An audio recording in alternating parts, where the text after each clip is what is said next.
misy fotoana ianao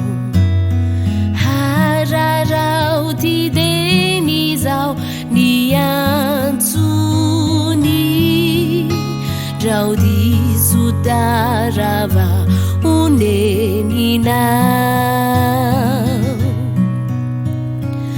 efa elano ny antso anao Jeso deny mbola misy fotoana ianao hararao ty deny zao ny antsony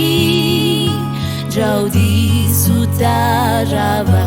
uneninao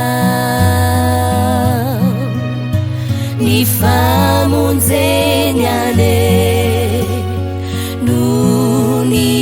antsony anao irinikionomba umedrikay anao tsy tiny wisy overina terayaza fa iary toetreo am mandraiky zay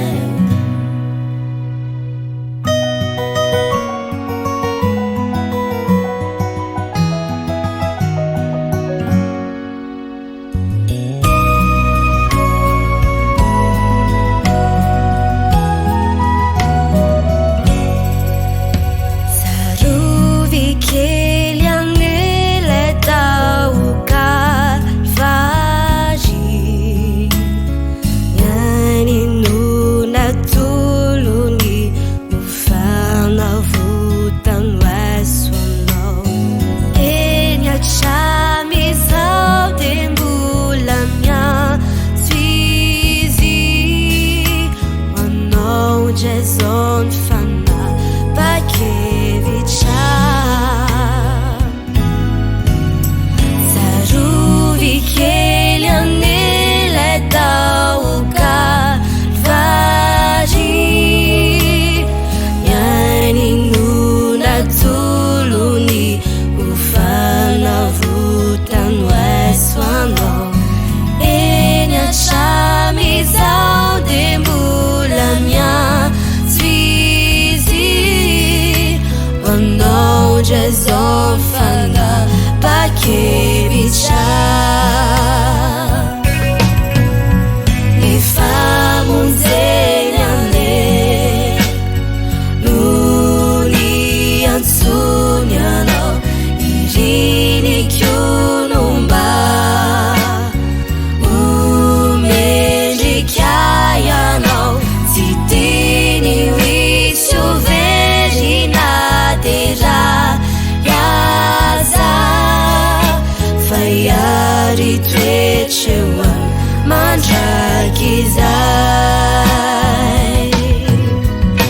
ni famonjeny ane nony antsony anao irinikionomba umendrikay anao tsy tiny wisy overina terayaza fa iary toetreo mandraiky zay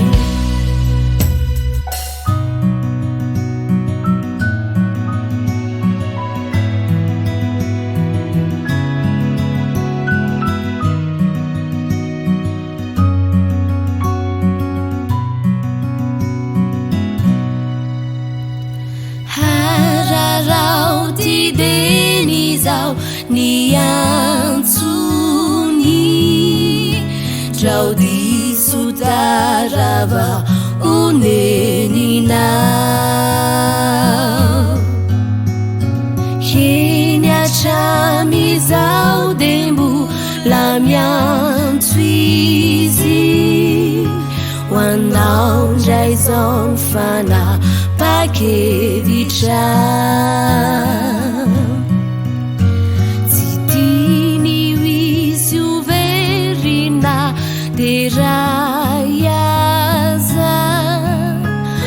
yari toetreo am mandrakiza